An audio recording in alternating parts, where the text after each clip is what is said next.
So today is day 2, and it's going to be very practical. Very, very practical. Very, very engaging. I even have a board I'm going to engage at some point, because I have to take you through the process so that you can have your structure. You will not finish this session knowing how to design structure. You're going to finish this session having your structure in your hand. Now, once again, this is the School of Structure Breakdown. Day 1 is to create a compelling vision. And on day 2, which is today, we are designing and establishing a clear organizational structure for our businesses.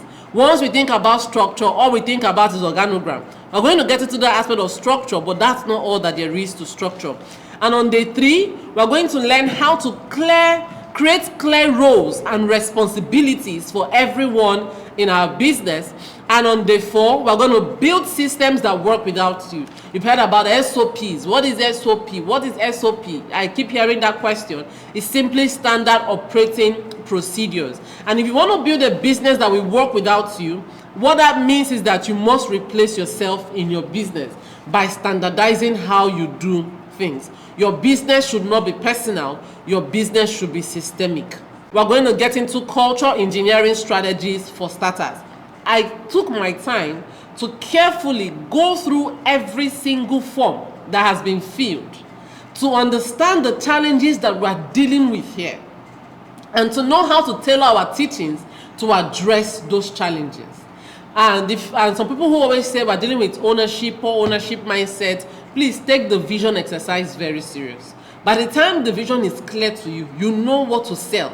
I always say this: vision is not told. You don't tell vision to people. You see, my vision is to do this, my vision is to... No, you sell it. You see the same intensity you used to sell products and services. But come and buy my product. Come and buy my product. I want to make money. Come and buy my product. That same intensity and more is what you require in selling a vision. So that vision you have written, a business owner told me once, he said, vision is a secret. Now, am I supposed to tell people, don't let to see my vision? No, they don't steal vision. Vision is an encoded language in your soul. The words only try to capture them. Nobody can sell what you have encoded inside of you. They may steal the words, but not the essence. So you sell your vision to your team, and not for them to own it. When we get into culture, we'll talk about how to sell the vision. So I'm going to start with this. I call it the growth code. This was an inspiration I had. I wrote my very first book, right? I wrote my very first book in 2021. That book is still there. If I don't know, I refer to that book. Why prepare? It's not in the market too. It's not in the But I call that book Transitioning from Self-Employed to Entrepreneur. Right? And it's still the same thing we're still talking about though. Because what we're doing now is how to transition from doing your business, running a founder-independent business, to running one that becomes an institution. It's just that the clarity I have now is higher than what I had then. That's the difference. But I still have that book. I still refer to that book. So that was the very first book that I wrote. And while I was writing that book, this inspiration dropped in my heart, and it has remained there. If you've read Small Team Big Results, you're going to see that I still wrote about that in this book. In writing Small Team Big Results, one thing that helped me is what I call the growth code. The growth code. It was an inspiration I had. I haven't seen this anywhere before, but while I was writing it, it came to my heart. The growth code. And what's the growth code? Please listen carefully. It says the growth code states that you must structure your organization with the end in mind. Pay attention carefully. You must structure your organization with the end in mind, installing every component needed for full functioning, even though it appears small.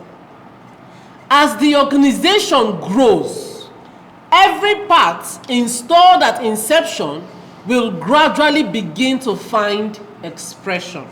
Did you get that? Let me read it again. You have to go through this statement over and over again to be able to become one with it, because this is how growth happens. The growth code states that you must structure your organization with the end in mind. I had to underline the word end in mind, because you're not just building for now, you're building for the future. And while you structure, it says, installing every component needed for full functioning, even though it appears small. As the organization grows, every part installed at inception will gradually begin to find expression. Now, the image in this next slide captures what I'm trying to say. It says there that all big things start small. All big things start small. And if you look at that picture there, the progression there, you will see that it started with a baby.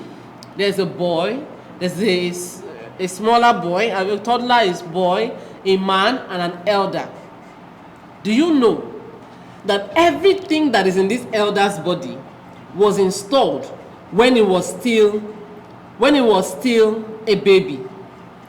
Every single component you have in your body now was installed when you were still a seed in your mother's womb.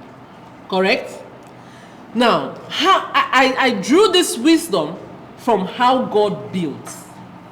When a baby is conceived in the womb, every single component required for that baby to thrive until old age was put in seed format. What happens is that when growth starts to happen in stages, when growth starts to happen, the functionality that was hidden before starts to find expression. So for example, I have a daughter. My first child is a girl, and she's turning 8. I look at her some days and I'm like, your hips are coming out too. This part of your body is growing. This one is happening. Did I have to wait for her to turn 12 and I now say, you know what, we need intervention. Let's go and pray and ask God that this is the season for hips. He should send hips to us. Or you're a man, you get to 17, you now say, oh Lord, it's time for us to have beards. Oh Lord, send us beards. How many of us pray those prayers? It happens as growth is occurring. A boy gets to an age and we know that his voice will start becoming husky. It gets to an age we know that we'll start expecting beards. What's happening? Did you need any external intervention to cause this to happen? No. Every component was installed at the seed level. That's when people tell you, oh, don't structure now. Structure when you are big. Structure. Have you ever seen a human being come out without skeleton? And then we say when the child gets to 5, when we are sure the child will be alive and will not die, we will not put skeleton. But even at that early phase, there is a framework. But guess what? The framework of a baby is flexible. That's why you can keep molding a baby's head when they come out, because the bones are still malleable, but there is still a framework to capture that level of growth as they begin to grow into a bigger stature. That is why in business, there's always the concept of structure and restructuring. You structure and you restructure to accommodate growth. The difference between us and God is that God has perfect insight. So everything, he knows what is needed and all that. But because most times we have limited insight into what we are building, there will still be need for restructuring. There are no perfect structures. Stop looking for one perfect structure. For a consultant to pay 5 million or 10 million or 50 million for a structure you will not know how to implement. That is why we are empowering you. There comes to a point of growth, you must need external consultants to come in and help you. But at this startup phase, where you say, I cannot afford all of those big money, but at least I can afford to know how to do it. I can afford to learn the process of building structure. And I always tell small business owners, at the start of your business, any structure is better than no structure. Did you get that? Any structure that at least can bring a sense of organization is better than no structure. I met an employer whose employee policy was a one-page document. And said, I don't think I can use this one. I've seen people, they want it to be big.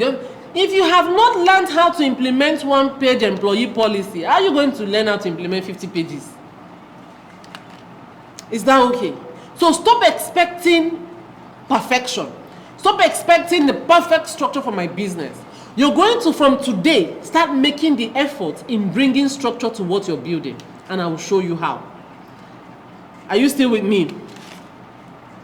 So does this growth code make sense? It says growth happens in stages and increases the functionality of the different parts. Growth happens. Now, see how, let me even draw this wisdom from creation. When a baby comes, when a baby is in the womb, it starts out as a unicellular organism. One cell doing everything. That is how some of us started our businesses. Unicellular, just us. We are the customer service, we are the marketer, we are the idea generator, we are CEO, we are every single part of the business. That is how some of us started, as a unicellular organism. But do you know that as growth happens, there is such a concept in biology called cell division, where the cell starts to divide and take on specialized functions. That is why at the startup phase of a business, you require more generalists in your business than specialists. You need an admin that can do social media, that has some social media skills and has some, customer and care skills. And we're going to effectively merge those roles so that it's more holistic. But instead of us because now you may not be able to afford to pay salary for 20 persons. So by your structure, you may need 20 roles functional. But you may not be able to pay 20 people. That is where effective role merging comes into the picture. And as growth starts to happen, you start requiring more of specialists. So there's a phase in your business where an admin can help you keep financial records. Another phase comes where you need an accountant. Are we still together? I hope I'm making some progress. Amazing, amazing. Okay, so it says here that the best time to think about structuring your business is at the ideation stage, when you are just starting out. The second best time is now. So even if you missed that opportunity when you just started out, you can actually begin the process of structuring your business now. See, I'm going to demystify structure, because sometimes we think about structure as a lot of things.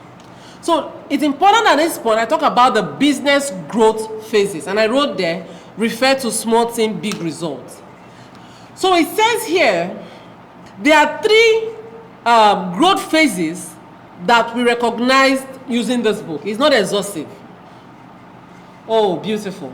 It says the first growth phase is the infancy stage, which we call the discovery phase.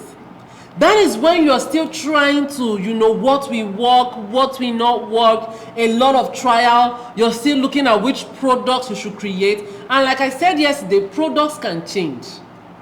Products are just embodiments of vision. School of Structure as a product or a service is an embodiment of a vision of empowering corporate leaders. It can change. I can modify my product until I get something that packaged in a way that the market would prefer, right? Because you must pay attention to the needs of the market. When people keep saying the same thing, you want to consider it. So, but they should not change your vision, no, not change your essence, but how you package that essence, which are the products and services. At the infancy stage, it says it's the discovery phase of a startup, where you determine what works and then you start making the necessary adjustments to your business plan. At the workshop, we're going to look at business model canvas, so that you can have a solid plan for what you're building. That helps. Your financial progression, revenue streams in your business, and all of those things will be contained there. Right? So at this phase, you're reviewing, you're doing a lot of review on your products, your services, your processes. You're working on your business, trying to put out you're doing a lot of work on your business. So at that phase, the mistake people make is to focus on just doing the operational work and forget the strategic work involved in the business. Now, these are the common mistakes that leaders make at that infancy phase. They focus only on daily tasks without paying attention to the strategic plans for the future. You're just looking at where is the next customer. See, every day, bring out some moment and immerse yourself in your vision. Baptize yourself in your vision. Why? If your vision does not burn in your heart, you cannot pass on that passion to somebody else. You can't cause someone else to burn for something you're not burning for. You can't cause someone else to be committed to something you don't have commitment to. When you read the words of your vision, is your passion or your desire sparked up a law that you say, this thing must work? I was telling someone, I said, this thing I'm doing, it must work. It must work. My words this year, the word I'm running with this year is find a way around it. If something will not work like this, find a way around it. This thing, it will work. We will change methods. We will change strategy. But to work, it must work. That's my own watchword this year. So when I confront challenges, I tell myself, find a way around it. There's a way that will work. You just need to find it. Right? So at this early phase, if you focus only on daily tasks and you're not immersing yourself in your vision, because every time you spend time meditating on your vision, you come out with strategic ideas, with imprints, with frameworks. If you're a fashion designer, you come out with specific kind of designs, with some inspirations that are not found everywhere. Don't build your business with knowledge that is found on the streets alone. When I mean build, like the DNA of your business is not what we should find on the street. If not, you'll be a commoner in business. It is important that your business has an imprint. That even if I'm offering the same service with someone else who is in that same industry, when you experience us, it's different. And someone is asking here, what if I'm in an industry where I'm not the one producing what I'm selling? So for example, you're in an industry where you're selling iPhone. You're not the producer of iPhone. How can I make iPhone better? At that point, you focus on creating an experience. That when people walk into your own office or your own store, the experience you give to them is beyond even the product. You add consulting. We consult to tell you how to use this device. We do this, we do that. You can actually create an experience around it. What is your own way of doing this same thing that other people are doing? The number 2 there says another mistake is enjoying dependency and a false sense of importance and not seeking ways to outsource or delegate routine tasks. You won't be very important. Hey, I used to have a boss then. He likes us to call him for problems. If you don't call him, he's angry. Why didn't you call me today? Like he was drawing importance from our call. He was so needed that he loved it. Growth always requires that you lose some control at some point. As your body is growing, do you even know that you're breathing? You just know that you are breathing, even though you're not controlling that action. As growth happens, you lose certain control, but a more strategic way to lose it is to lose that control in a standardized way. That is why SOPs are important. Number 3 is not documenting processes during execution of daily tasks. When you're doing that thing that now that you're a unicellular business, only you is everything, right? Are you documenting the processes that you're going through in doing those things you're doing? What is the necessity of that so that you can actually outgrow that work? So that tomorrow, somebody else joins the business, you say, this is the template for running our customer service. This is the template for running this. Why? Because you have been able to standardize that process. The 4th mistake people make is that they commit little or no time to the strategic aspect of their business, thereby limiting their growth potential. And then the 5th mistake is that they hire specialists. How you can't hire specialists. When you're starting out and maybe you need a HR person in your business, you cannot be hiring recruitment specialists, training and development specialists, onboarding specialists. You now have a team. In fact, you will have teams that don't have work. What do you need? Generalists. I need one HR person that knows how to hire, how to train, how to do this. At least those work at that level. So that when growth happens, we can now start specializing in different functions. And the 6th challenge or mistake that business leaders make at that point is giving up in the face of challenges or losses experienced. Every loss you make in business is the school fees you have paid to learn how not to do a thing again. Losses are school fees. Failures are school fees. How would you have known it will not work if you did not try? So when that thing fails, you tell yourself, school fees paid. That is why having a growth mindset is very essential for a leader. Why? Because if you don't have a growth mindset, when you make mistakes, you give up. Any small thing you just start, you come on social media and start saying, I'm about to give up, I'm about to give up. You know that people that you can tell where they are in their lives by what they post on social media, because you just know their problem. They'll start posting some kind of post that you'll not be wondering, is this person okay? What's going on? Because they want to give up. You are going to encounter losses. Failure is only a pathway in the path of success. There are no successes without failures. There is no perfect result. I remember the first time I failed an exam. I'm a very book smart person. The first time I failed an exam, and I failed that exam not because I did not know the answer. It was business law. I didn't know that. I didn't know the technique in answering the question. That when you're answering business law, you don't just explain the law to them. You must cite cases according to the case between Iyanga and Iyanga versus all those kind of. I don't like it. Till now, I don't like it. And so I just said, all these cases, because the cases were confusing. You see Iyanga here, you see this, and you're like, problem is too much. Just understand the business case, and that's it. So I just focused on understanding what that law is about. When I entered the hall, I wrote very well to the best of. When I now saw F, I was confused. Me, F. I started crying.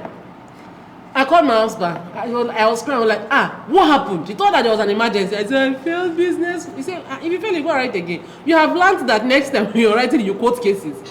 So when I was writing the next time, see me quoting cases. According to Iyanga versus Iyanga, during the law says this. I learned the cases. When I wrote the second time, I got an A or a B. I can't remember. But how would I have learned that that is not how to answer questions if I did not fail it? So learn. And when you fail, stand up. Don't fail and stay on the ground. Stand up. Even a righteous man falls and he stands up. So when you fall, you clean yourself and tell yourself, hey, I've learned how not to do this thing next time. I've learned not what to do, but don't find an escape to want to give up. So in Nigeria here, we say, if you give up, you lose. Anybody will give up, not the person. Do you know that giving up makes a mess of the effort you have put in? Let me share a story with you. Do you know when we were planning our last Ghana workshop last year? Hey, Ghanaians showed me pepe in Nigerian language. Proper pepe. I employed all the marketing strategies I'd ever learned. These people did not register on time. I did discount. I did that. So small thing is even to promise them my blood.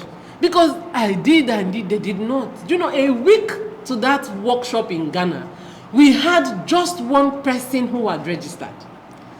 I'll ask my partner, hey God, are you sure? But you know, I had a strong conviction I was going to work. That was what I was sure of. How it was going to work, I did not know.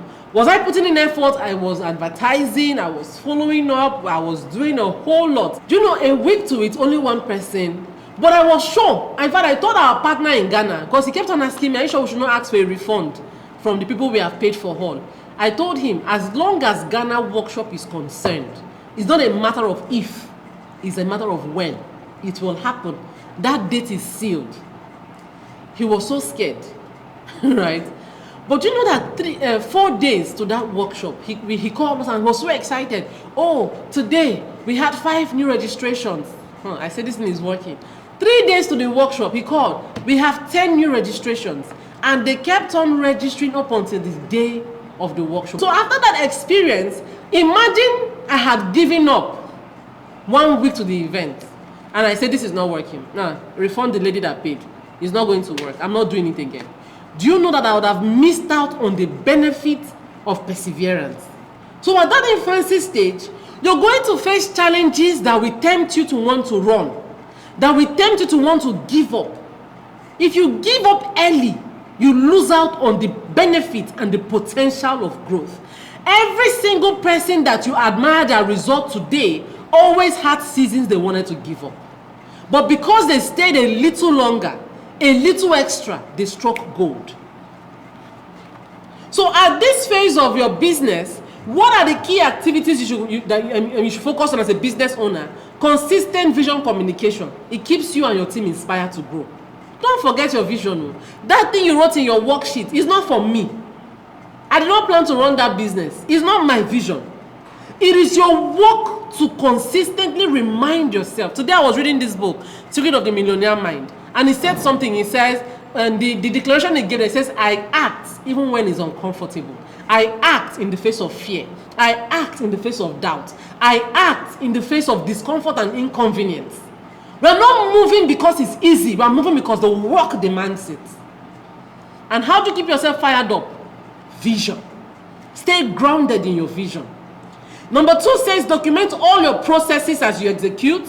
Number 3, start seeking cost-effective ways to outsource or delegate tasks to free yourself up to focus on more strategic aspects. Somebody here is afraid of hiring. You are afraid you will not be able to pay salary. Hey, if I hire, who knows if I'll be able to pay salary? Let me just keep managing it just the way I'm doing it. If you keep doing it by yourself, you will not grow. You will not grow. Nothing great ever happens because of one person. A team is always required for growth. So if you are afraid that if I hire, how will I pay? When you hire, you'll be forced to think about ways that business must grow so that you can pay. Because now, even if you don't make profit, you say, it's just me. I'll be all right. Don't worry. You'll be well. But when you have a team, and you know that you have to pay salary, you will think. You wake up every day, you'll be like this. How else? What else? Who else? It will work. That vision will work. Trust me, that vision will work. But because you have not immersed yourself, you lack ideas and strategies. Stop seeking just from outside. See, a Bible passage I love, it says, on wisdom or understanding resides, it says wisdom in the heart of a man is like, a deep well, but a man of understanding draws it out. It says counsel in the heart of a man is like deep water. So it's like a deep part in your heart, but because you're not immersing yourself in the vision enough, you're not able to draw out the inspiration you need to build. Seek meaningful partnerships and collaborations to scale what you're doing. Commit resources to marketing to attract your ideal clients. And like I said, marketing is not posting. Marketing is messaging. Targeted messaging. And then develop an excellent customer service experience to build repeated patronage and loyalty in your customers. Under the adolescent phase of your business, which I call the building phase, at that phase is marked by a level of independence where operations can reasonably go on without the involvement of the owners. You're still there. You're still supervising. You're still doing all of those things, but at least some basic tasks can happen without you. Some basic things can happen. So if you're still at that phase where nothing can happen without you, your business is still at the infancy level, and it is the kind of structures we start putting in place now that we know when we'll grow up to an adolescent phase. So the adolescent phase comes with challenges. How you handle them will determine if you reverse to ground level or scale to greater height. I call it the chaos of growth. What are the common mistakes? At that level, you see a business owner will now remove his hand from his business, say, let the business run without me. By the time you come back, you see that your business have reversed from growth to ground. You understand? Yeah, everything has scattered. I just said, they told us, they motivated us that business should work without us. And now I'm going to remove my hand. Now the business is not even working. Talk less of working without you. It's no longer working, and it's not working. It doesn't even need you. Right? So it's important that you don't take off your hands completely off your business at that point. So at that phase, what should you be doing? Please start raising leaders in your business. Invest in training. When I say invest in training, you can have internal ways of training your team. Training is not only when you go and pay 500,000 naira or 1 million naira, or in your currency you go and pay one big consultant, then you now go and post on social media.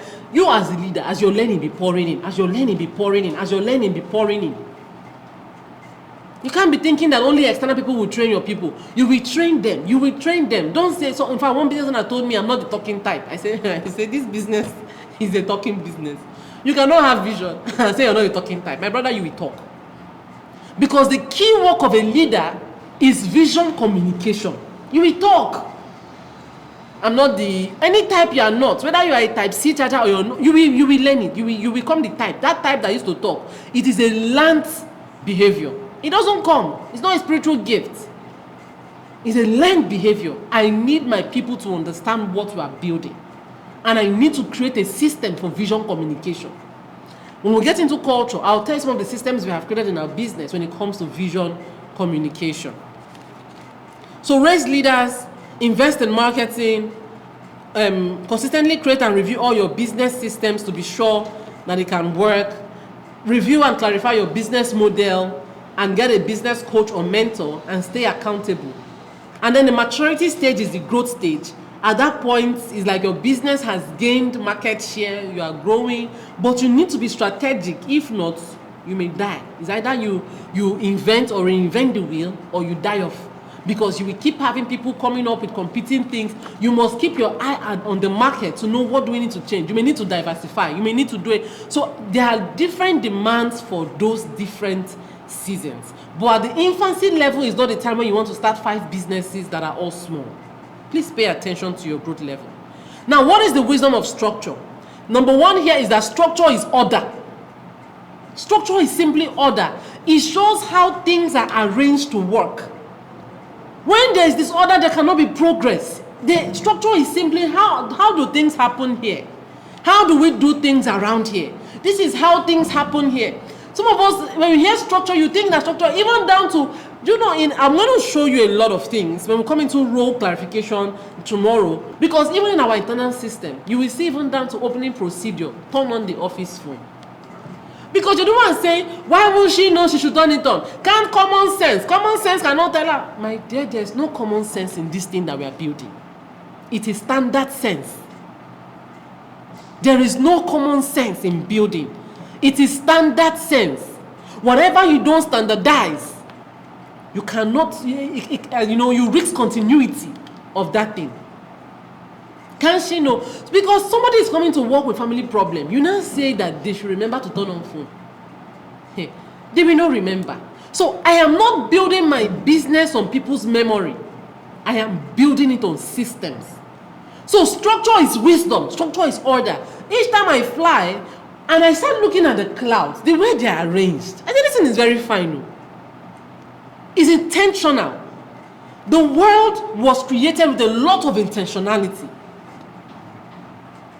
Number 2 says that structure is intelligence. It reflects strategic thinking and clear intention. I know what I'm building. I know what is required. I know who I need. See, when you are building, let me say it now. Whatever you're building, see that vision you wrote down, you have submitted that I'm looking at.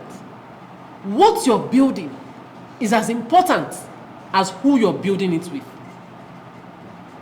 Having vision is one thing. That's why you cannot afford to be hiring anyhow. I want good person. Good person is not a job description. I want honest person. I want somebody that will be nice. I want someone that can smile. Those are not job descriptions, job specifications. Who you are building with is as important as how you are building and what you're building. So pay attention. See, when you start having vision clarity, some of us that hired in our businesses without vision, we hired anyhow. Because your vision instructs you on who you need, the kind of things you look out for. So imagine building without a plan. And if your hiring system is wrong, the kind of people you're going to hire or you're going to have. See, people will tell me, my team members, they don't even like reading. If I say let's do book review, they don't like reading. How did they find their way into your business? That's the question. Did they just come into you? There was a process that admitted them. If having a growth mindset is important to you, you should check it during the interview process. You ask somebody, when was the last time you read? I'm not the reading type. As you're saying, you're not the reading type. My dear, you're not the working type for me. As you're saying it, I'm just vetting you. I was hiring for a role, and a young man said, so I needed someone who was ambitious. It was a marketer. I needed someone who was ambitious for the role. So I asked the guy, do you set goals? He's like, the guy just told me, I set goals and I always hit target consistently. You know, interviews, if you go on YouTube, you see their answers. So I then asked him, tell me about a goal you've set in the last 6 months that you achieved. He says, it's not like I've set goal in the last 6. I said, okay, maybe 6 months is too close. In the last 1 year, tell me a goal you have achieved, a daring goal. He said, that has not been able to set goal in the last 1 year, that he don't really have money to set, that he don't have money, that's why I have not said. I say you don't have money. You have not set goal. You cannot even dream. Because I just told him, after I said you are not daring. Because this kind of person you're going to hire tomorrow, that you say, why have we not met target? They'll tell it's because they are slippers cut. You will now start hearing different versions of excuses. Why? It's because. That's what you'll be hearing. So at the recruitment phase, whatever is important to you in that job is what you start to vet at that phase. And what will guide your decision is the clarity of vision and the structure you have established. So structure is intelligence. It reflects strategic thinking and clear intention. So I said here, structure is intentional organization for effectiveness. Where there is no organization, there cannot be productivity. Have you ever tried to function in a very scattered place? Your mind will also be scattered. That's how some of our businesses are scattered. There's no process to how we receive call, even down to how to receive call. Don't leave anything to discretion, because discretion is an enemy of standards. Don't you know how to answer call? It's not just to answer call. Can't you just even answer customer? No, my dear, we cannot just answer. Hello, good morning, Tribe Leadership Consult here. How may we help you, please? If you don't give them the words, you'll be shocked at what they're going to tell your customers. They'll call, hello, talk fast now. No, you talk fast. What do you... In fact, someone even shared on social media, I read it 2 days ago. He called customer service, they say send text, and called the call on him. He called back. He said, send WhatsApp now, and cut the call on him. He said he got there, and he asked them, why do you cut call? They said, hey, we are not hearing you very well now, just send WhatsApp. See, customer that you have struggled to get, do you see what lack of structure is causing? If you focus only on marketing, it's as though you paint the outside of your house very clean. Inside is where there are depths. When people look at the outside, you go and package, you go do good logo, good flyer, good marketing. They now enter your house. It's smell that will pursue them out. That is what bad systems. You see, someone says, someone told me to talk fast. I'm stressing her. That's it. Now another company is doing you. Do you not know if your staff is doing somebody else? You know, you know what they're doing to somebody else, and you don't know what they're doing to your own people. But when there are no systems, discretion. I thought there's no thought in this thing. There's no common sense. It's standard sense. So what structure is not? Structure is not just hierarchy. Once you think about structure, you start thinking about diagram. It's not just hierarchy. Structure is not just paperwork. Hey, let us start doing paper. Hey, see, the assignment you're going to get today is going to be very long. Trust me, you're going to think.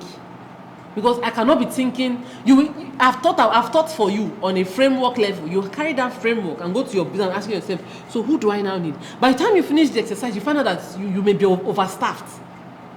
Some of us are hiring somebody full-time for a 2-hour job, and then you're not complaining why they're watching movie in the office. Why won't they watch movie? When they finish work, they enter entertainment. In fact, I went to a company. The owner was telling me, I've gotten good front desks, at least those ones were sure of them. After he finished talking, after he had finished telling me that they have gotten good people, that we should just come and I was going downstairs. If you see the loud movie, Nigerian movie, Nollywood, the person was watching. And this is the front desk that the boss is proud of upstairs. I said, why are you seeing movie at the office? He said, work has finished, now what should I be doing? Hey, I pitied both the owner. And if you see what he has invested in that building, they just relocated to a new site. If you see construction going on, and somebody came into your beautiful office to be watching movie, and is asking me, they don't know if I'm a working client, what should I be doing? Do you know true? I had to stop. I started teaching her what she should be doing with her time. Because I didn't know how to turn my back to it. Structure is not about titles. When you start saying, in my company, we have chief marketing officer, we have chief, we have Eze, we have Igwe, we have Nze, all these titles. And then you now say we are structured. You now come on social media and pose with confused people. All of you are confused. You now pose.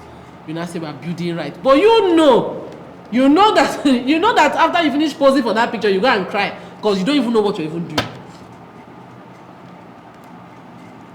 So that's not what structure is. So what is structure? An organizational structure displays the internal network or hierarchy of relationship within an organization. this is the different roles that we have, this is how they relate, this is how information flows, this is how things are coordinated. And this process, in fact, this process will take us some time today. I'm trying to see how we can maximize the time that we have.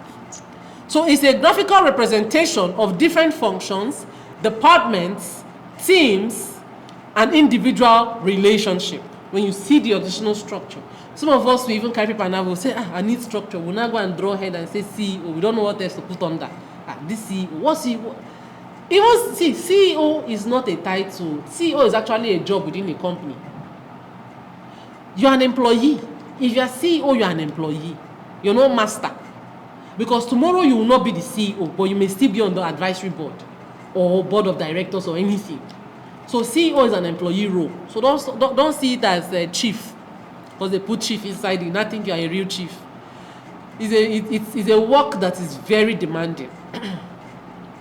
What are the key points to note about structure? Number one, how your organization is structured determines how it performs.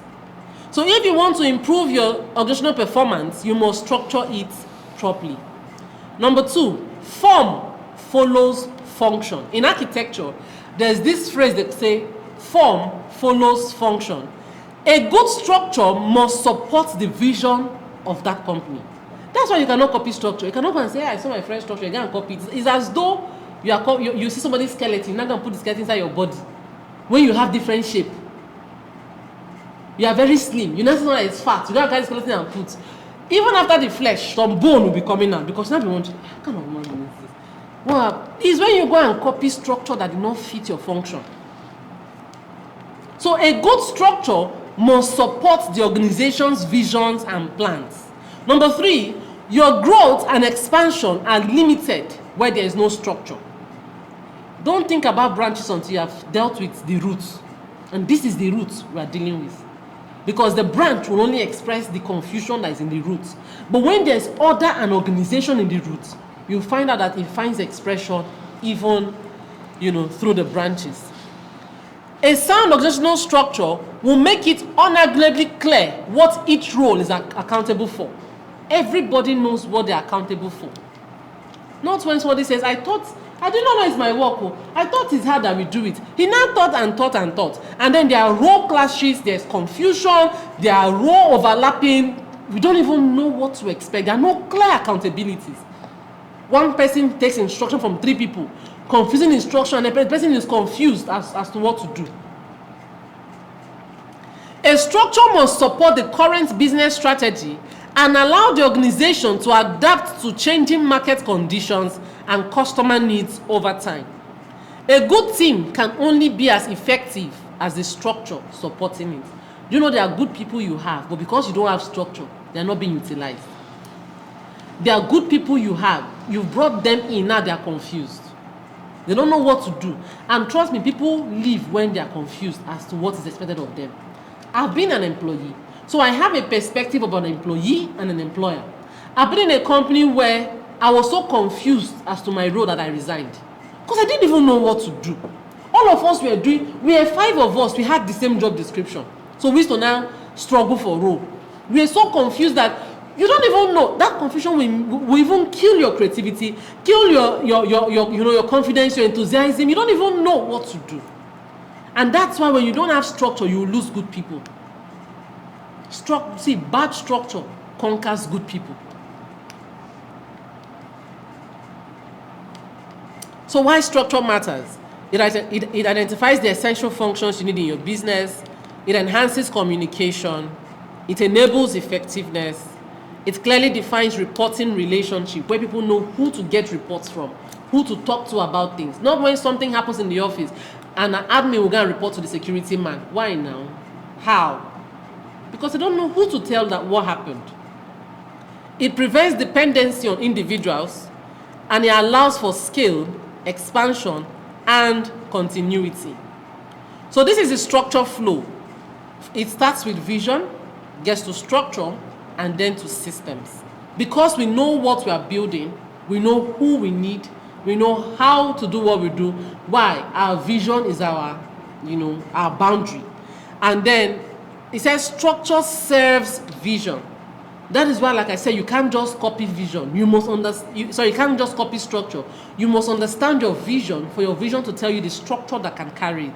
You can't have a vision of a skyscraper and then you copy somebody's vision of a duplex or of a bungalow. You must be sure what you're building. And then systems optimizes structure. So think about it like this. A vision is a bare land. It has potential. And then a structure is the building you erect on it. But if you erect that building and there are no fittings inside, it's still not habitable. But when there are systems, there are fittings, there are tables, so it's fully functional. So systems optimizes structure. So elements of structure. Here we have 5 elements of structure. We have purpose alignment, function, workflow, authority and accountability, and governance. I'm going to go through this a bit fast so that we can get into structuring. So purpose alignment. It says here, structure without vision is aimless, is useless. Structure, you don't have vision, but you have structure. What are you building towards? We don't know. So structure without vision is useless. Structure is vision translated into actionable process. We have a vision. This vision is still like an empty land that has potential. How do we maximize this vision? So structure is vision that is translated into an actionable process. That is, so there must be an alignment between the purpose or the vision of your company with the structure that you're building. So function. Function defines the essential work required to deliver value. We're going to answer some tough questions today. Get ready. It is the essential work. What are the core functions this value that we say we are creating? What are, the core functions required to deliver value? You do not design structure around people. You design structure around work. You don't just design and say, because I have 3 team members, so this is my structure, the 3 people. People will come and go. See, in leadership, get ready for some heartbreak. What is to cause heartbreak every time? It's not even all this relationship problem. Inside leadership, you train somebody. They even come and tell you, Baba, I deal with you. This thing, I'm here. You must work. Then one day, while you are saying, at least I'm sure of this person is on the team, I'm sure of this person, you now receive resignation letter. You now be crying, but I don't do that, I should know, you now resign, You see, you will cry. I had a CEO that told me that people resign. She said she went home that they started crying and said, God, please help me. see, people will leave you. Let me tell you. People will leave you. People come and go. Nobody promises you lifetime loyalty. You don't have the umbilical cord. They did not tell you, we are tying our umbilical cord together with your own, and in this thing. You don't have the umbilical cord. Loyalty is not lifetime. So the earlier you start making peace, and that's why the heartbreak hits more when you have built your business around people. So that when those people leave, some of us have team members that are like star team members. If those people just resign, we know that we will not operate for 1 week. Because only them know how to do that thing in the business. Because we have built our business around them, not around the work. And that is why your goal as a leader should be to consistently replace yourself and every other person through systems. That thing you know how to do. Document it into an actionable step. There's a company that we're working on their SOPs for them. And part of what we're doing, as when they send it to us, I told my team, if you're not able to implement it, nobody can implement it. If a day one staff cannot implement that thing, it's not effective. They cannot look at it and follow it step by step. See, your systems, your SOPs are like recipes in your business. It's your recipe. It's what gives you that unique touch, that unique effect. So you cannot afford to have it inside one person. It is important that you know that people will go, but systems remain. So that when systems remain, that effect becomes constant.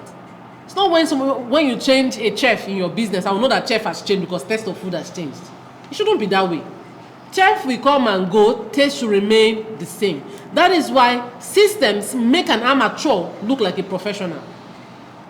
When you give me step by step to do something, give me recipe, give me the ingredient, tell me just follow this step.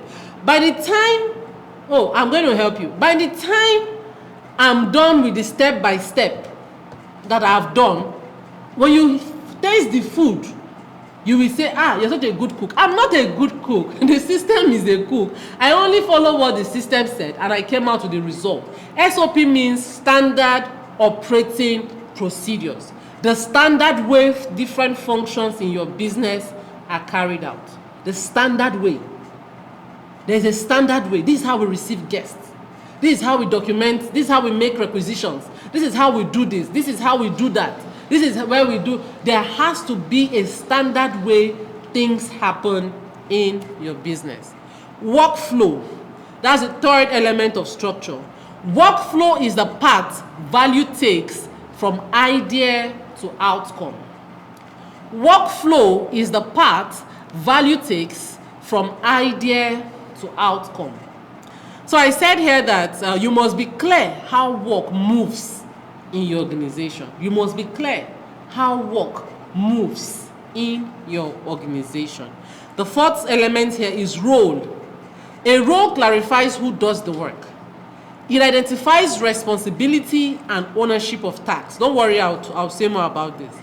A role is a clear bundle of responsibilities tied to outcomes. You're going to learn how to name a role.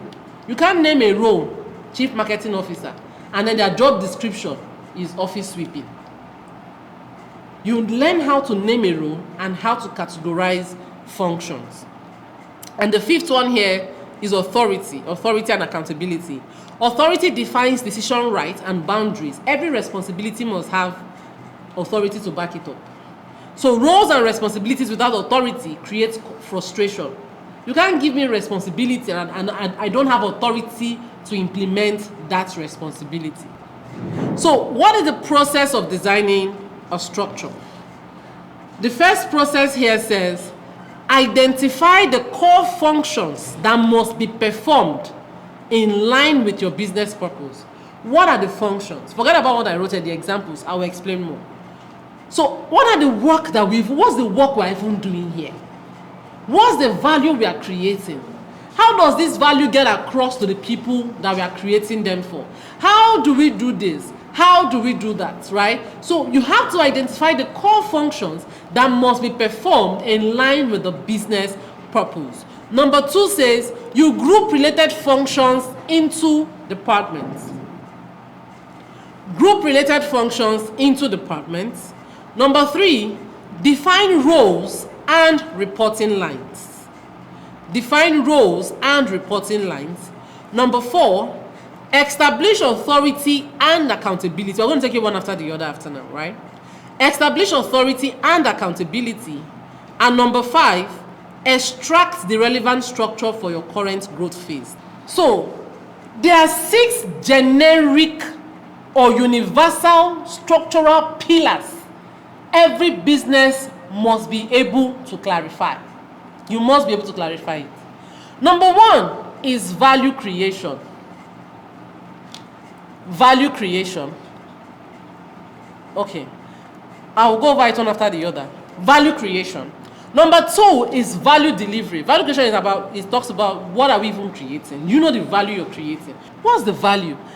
Even if you're a service-based business, what are you producing? You're producing a service. What are you producing? I have some questions that will help you clarify that. The second universal, the structural pillar is value delivery. How do we get this value that we have created and get it to our customers? Because every business creates value.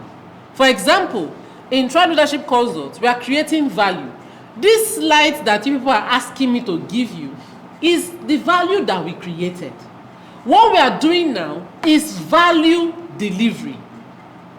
Do you get? I created small team build results, value creation. How it gets to the audience is value delivery.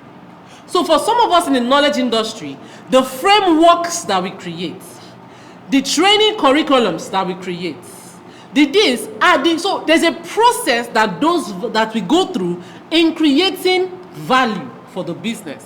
And then, so even if you're a seamstress, you are creating value.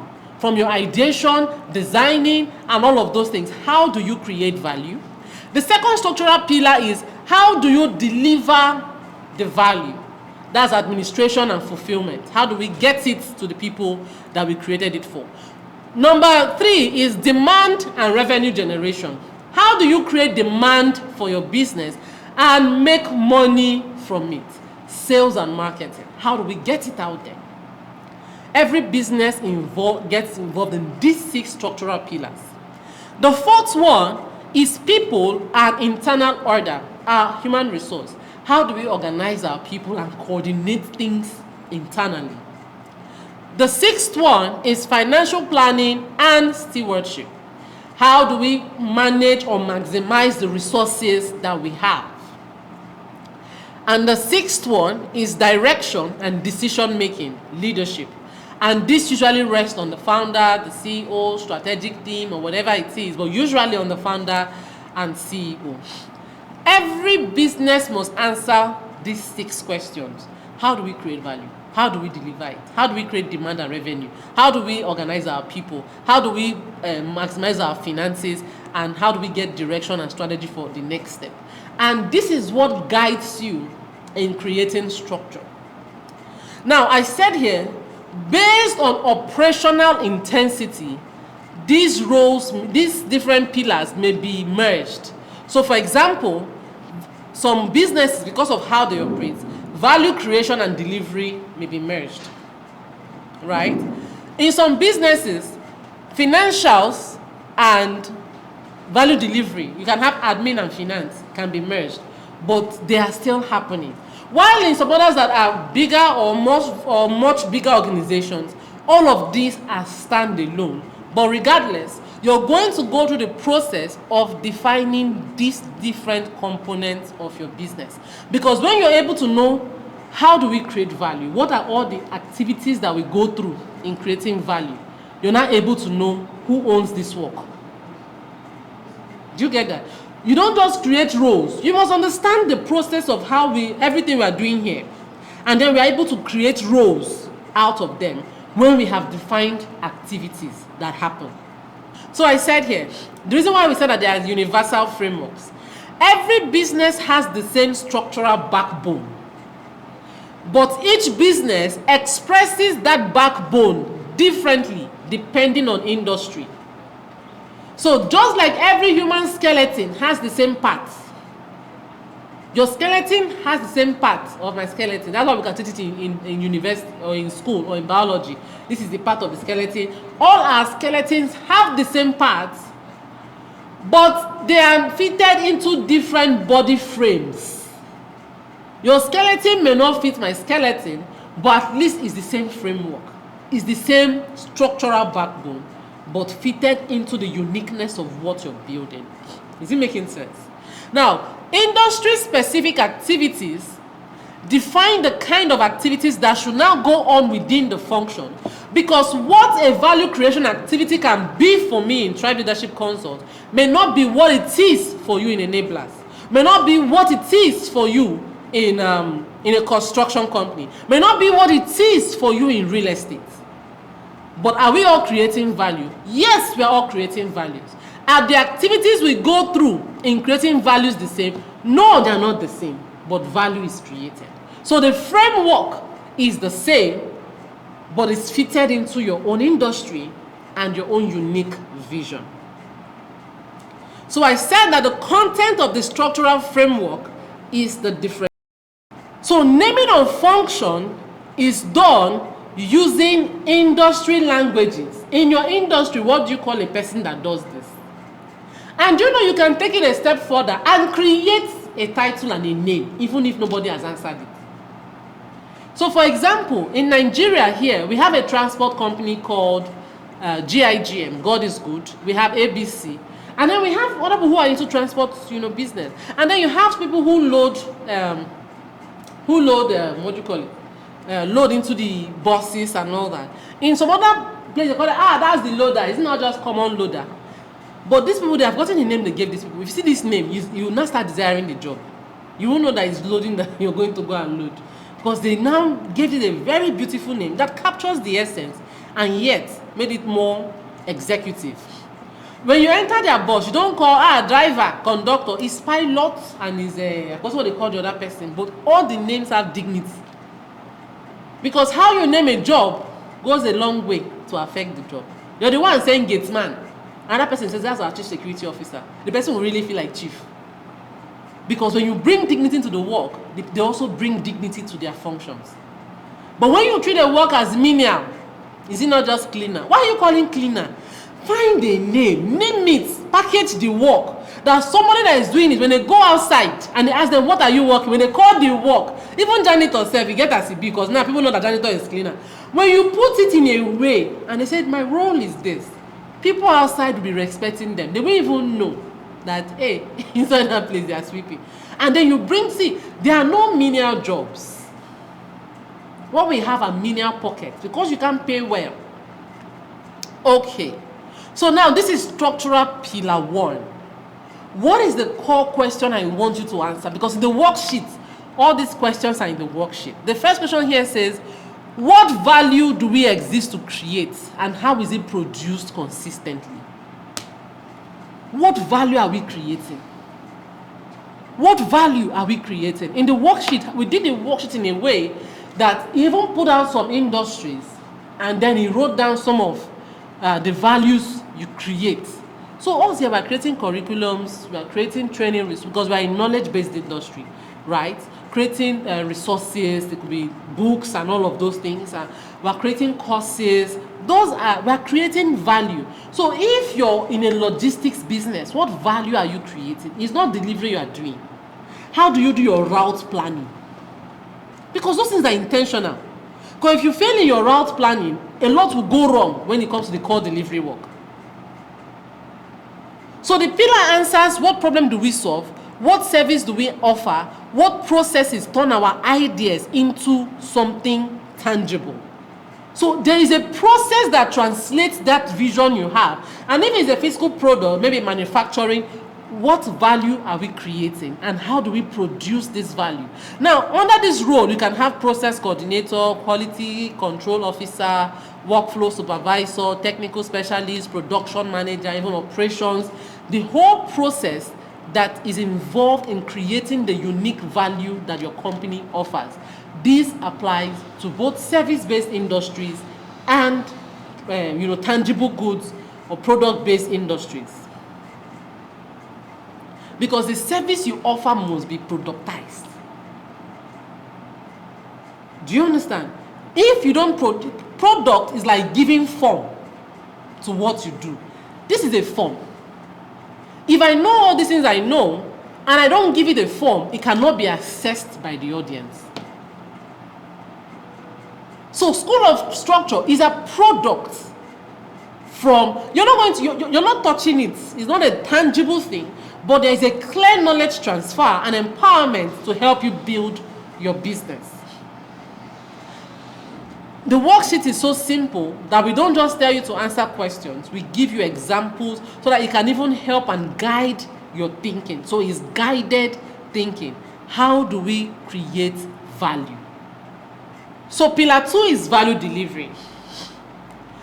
Value delivery. How does the value we create reach the customers as promised?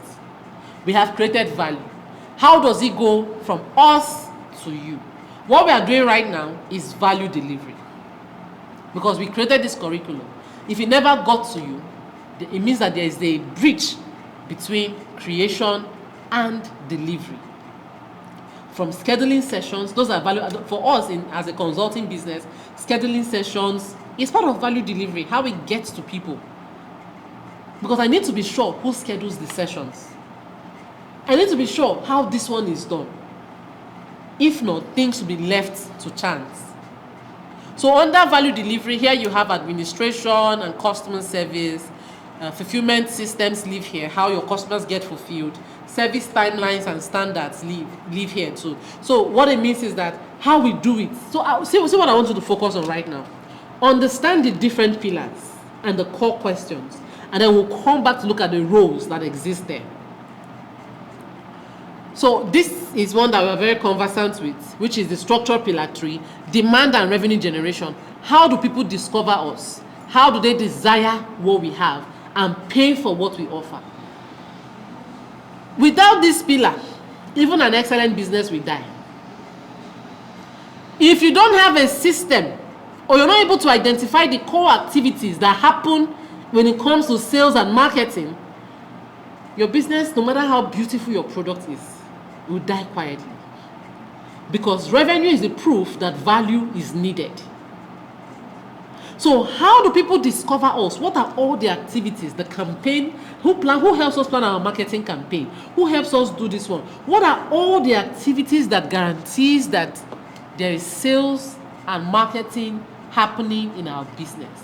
The reason why most businesses, even though they are excellent, suffer is because this pillar was not considered. We just focus in creating products, we create. We are not asking ourselves, how will they even find these products? How do customers find us? Why should they choose us? And how does money enter this business? Money is like blood inside business. If you have low blood, even as a human being, you can die. If business have low money, even if the idea is from God, it will die. Because you come to a point where it cannot fend for itself.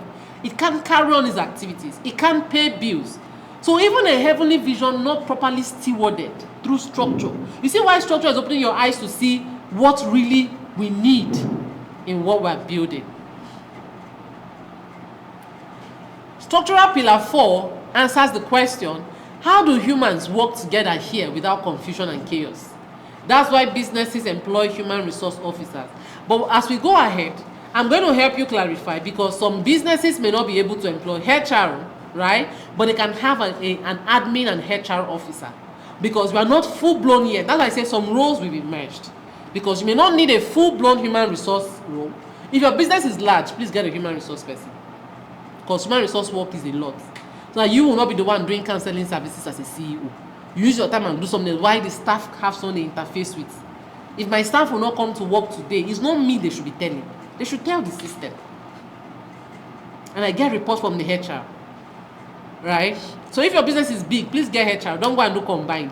Because at that point, you need some specialized HR work in your business. So how do humans work together here without confusion? So there you're looking at your recruitment and hiring, training and development, performance management, culture, and all that. So who does what? That is what this pillar answers. How do people relate here? That means we create policies that guide our relationship. How do we maintain order, culture, and discipline? Because somebody must man this work. It may be you as the CEO, but you must know that you are doing the work. This is not CEO work. This is human resource work. So when you're just starting out, you may be the one. When I started out, I was the one doing HR work. But now I have HR team. So I did not now say it's part of my work as CEO to be doing staff and doing payroll and be doing recruitment. It's not my work.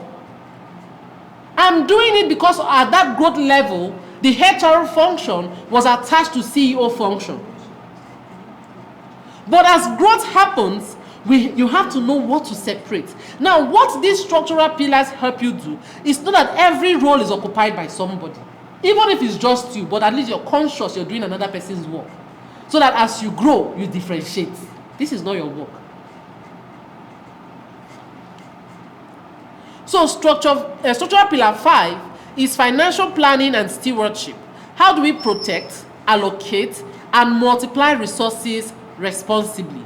This pillar answers where is money coming from: our income, our expenses, our financial planning, budgeting, cash flow, financial controls, and all that. It says that a business can be busy and still be financially sick. So who is in charge of your finances in your business? It may be you, but somebody must own it. Because these pillars must be functional in a business at every point in time. It's when it comes to ownership that we can now merge roles if we are not able to have them independently. And then the 6th pillar, which is direction and decision making, it rests with the leadership. Decision making, leadership and strategy. That was meant to, it's not 9, it's meant to be a dash there, hyphen. The core question here is, who decides what matters and how do we move forward intentionally? Where are we going? What do we prioritize? Who has authority to decide? So this is, without leadership, everything stalls, right? So these 6 pillars are always active. in a business. So what you're going to do in your worksheet is to write out all the activities that happen in your business in each of these pillars, and then decide which role we own it. So this pillar, which roles are represented here? We need an admin officer. We need this admin officer. We need a finance officer. We need this, but this admin officer for now would have to be both admin officer, finances, and this for now, because we don't have enough work to keep this person engaged for 8 hours if we separate the functions. So this person we're now looking for must be able to not just receive people, should be able to have some sense of Excel spreadsheets so that they can help us manage our records. They should be able to. So are you saying that you're creating the work? You're not just going to download JD from a platform. You're actually creating the work as it fits your business. These 6 pillars must always exist in the business. What you'll be required to do would be to clarify the activities we carry out there. Clarify activity. If you're not clear with any activity, you will not be able to allocate that responsibility. If you're not clear with any activity, you will be confused as to people that you hire. Right? So when you clarify the activity, you're able to put them into roles. So how do I name this role? Which role will occupy this? Which role will do that work? You group roles into departments, and then you come up with your structure, and then you have your organogram. If you were to pay a consultant to do this for you, including me, you pay in naira, multiple millions of naira, because we'll have to be asking questions, we'll have to be doing research, it's a lot of work. The reason why we call them structural pillars is because every structure must have these key things happening. Right? Like we said, the human skeleton has the same framework regardless of the human being. These structural pillars can be likened to the skeleton in a human body, that every skeleton has the same framework, but they are fitted into different body frames. In that same way, these structural pillars are universal because they apply to every business, even though that we fit them into the uniqueness of our vision and the industry where we operate. You must answer these 6 questions. How do we create value? How do we create value? This thing that we give to customers, how do we create it? How do we deliver value, which is value delivery? We must answer, how do we create demand and revenue, which is sales and marketing? Right? How do we create demand? How do we organize our people in our business, which is HR, because people are always inside business. When you don't organize how people should relate, you are going to see all manner of things. You soon start having baby daddies and baby mamas in your office because there are no clear standards on what relationship should be like in this company. So I asked somebody, what's your sexual harassment policy? He said, sexual harassment? No, 4 of us. Who will harass who? Is it me that harass them? Well, no, nobody, we don't need sexual harassment policy. I said, if only you knew that some people you hire are not normal. They are not. They have weaknesses. They have traumas. They have a lot of things they come to work with. Just one weak system in your business, you empower them to do what they want to do. You say you don't hire. You're not, by the way, you're not building for today. You are building. So when you become 10, become 20, is that when you now know that there may be structural harassment in your business? You create those policies in view of the future, not in view of where you are. So we must talk about our people. How do we relate here to avoid confusion and chaos? Then we look at our finances. How do we manage our finances? And then leadership. Leadership and strategy, which is the CEO. So these are the 6 things that every business engages in. We must answer them. And when we are able to spell out all the work that happens in all of these 6 pillars, we have broken down all our business activities, then we can now start coupling them into roles. who owns this role, who will be doing this. We now start grouping roles, and then we have departments. And then after that, we now come to a structure, and we're able to now start drawing diagrams. So when you see a diagram like this diagram is not just a diagram that makes you feel like you have a company. What this diagram is showing you communication pathways. This is how communication flows in our organization. This is how reports get here. The report comes from this person to this person, and from this person it goes down to the person at the top.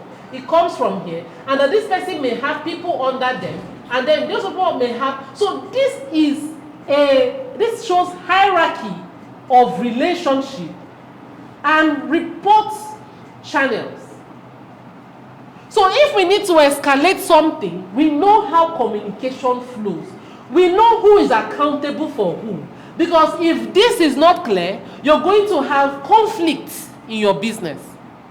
Role conflicts, people taking instruction, someone that is here will now submit report to someone that is here. And the person that is here is angry that the person overlooked him here. And then he now starts to get angry with it. Your business has become like a drama zone. Like you came there to come and act drama. Once you have a standard structure, it is your responsibility to educate your team on the structure. You educate them so they know who to talk to who. This is where you are. This person, if not, you start hearing things. Maybe somebody will take report here. The person here is older, and that's saying, am I your age mate? This structure is regardless of age. It's about functionality. This structure does not show importance. The person who is here is not more important than the person here. You must make your team understand that, because in the human body, no part is more important. We are all placed where we are for the sake of functionality. Functionality. This is a display of functionality, not importance. So that the manager doesn't feel important and looks down on somebody. So when you communicate this clearly, you stop having managers who talk down on their subordinates. And you stop having subordinates who see age as a reason not to submit to the manager. Because if we are going to function effectively as a company, our structure has to be clear. Who does what? Who reports to who? How does communication flow? How do we report here? And how do we relate as an entire organization to make sure that we are fulfilling the 6 structural pillars every business must answer? How do we create value? How do we deliver our value? How do we make money, sales and marketing? How our finances handled? Who handles our people? And then the leadership responsibility. Usually for a small business, you may have a flatter structure. You don't need a very long structure and all of that. You may have a flatter structure. So here's what I mean by that. So let me give you an example of what I mean. For example, if I use Strive, here we have an advisory board. No, in Strive, if it was a board of director is different from an advisory board. A board of director means that they are part of the executive arm of your business. Maybe even in the CAC document, in the registration document, they are part of the directors. They make decisions and all of that. You have a board of directors here, and then you can have a CEO here. So some businesses don't have board of directors, right? So it means it starts out at the CEO level. And then here, it breaks down. So it's possible that if you have a larger team, you may have a manager here who handles reports and deals with your core team. But if you don't have a manager here, maybe CEO straight to the team. Now, between the CEO and the next person here, in Thrive, this is where the advisory board rests. Our advisory board is here. It's attached to the office of the CEO. They don't make decisions in Thrive, they only advise in what we do. So an advisory board can be attached here. A legal arm. You can have a legal consultant here. You can have auditors here. All of these ones are not in your structure. They are attached to the office of the CEO for the special work that they do for you from time to time. They are not part of your internal team. They are just external people who provide guidance, legal assistance, consultants. They are here. Then you can now start having our operations manager. Our operations can be here. Which other word? Our financial person can be here. In some companies, it may not just be financial, it can be admin/finance or admin/HR. So you will now know how to bring yours together, which that worksheet will guide you step by step, providing examples every step of the way. So let's get to step 4. This is where you establish authority and accountability. For every role that you give, you must give some sense of authority to do the work that you've called them to do, and also to be accountable, because anytime you give authority without accountability, it can lead to a lot of clashes in your system, a lot of rebellious actions. There must be a way to be accountable for the authority you have given to people to execute responsibilities. So for each role, you have to define what decisions can they make independently. So for example, your admin can make decisions, or your admin and finance person, for expenses below 30,000 there, for example, you can easily make decisions. But once it passes this amount, please, you require approval maybe from the manager. And if it passes this amount, manager must bring it up to the CEO to talk about it. And then these are the things you cannot decide about. You cannot make these decisions in the business. It has to be clear, because when it's not clear, you'll be met with a lot of surprises. So how to establish accountability framework? Each role must be accountable for results, for timelines, and for standards. There are certain results they must be accountable for within certain timelines, operating on clear standards. And then step 5, after you have done a structure, you can now extract the relevant structure for the phase. So you're merging some roles. So in Thrive, I have some merged roles, right? I have some merged roles. Why? Like I said, you have to look at what each work requires and structure it in a way they don't clash. So see what I said here. Ask yourself, what roles must be active in my business at my current capacity? What roles can be effectively merged in my business? So a pro tip there is you have to merge related roles that require complementary skills and whose execution do not clash. So that you don't go and merge. Now imagine if it's a hospital. You merge a nurse with a role, maybe a nurse and a cleaner role together. And you know that cleaning should happen when nursing duties are happening, and then there is not a clash. And then you're saying this person is not effective. It's not effective. You don't merge roles that are happening at the same time. You merge roles that have complementary skills and whose execution do not clash. And then you go ahead and put this together in an organogram. So most of us here are going to be taking our first step in putting together a structure in our business. But like I said, what will help you are those structural pillars, right? Those structural pillars are going to help you break down all the tasks involved in your business. And then you now group these tasks into roles, into departments, and then you put them in an organogram. And like I always say, your business is a divine solution designed to solve the existing or future problems of humanity. Don't let it die. Don't. Right? And you don't grow into structure. You grow because of structure.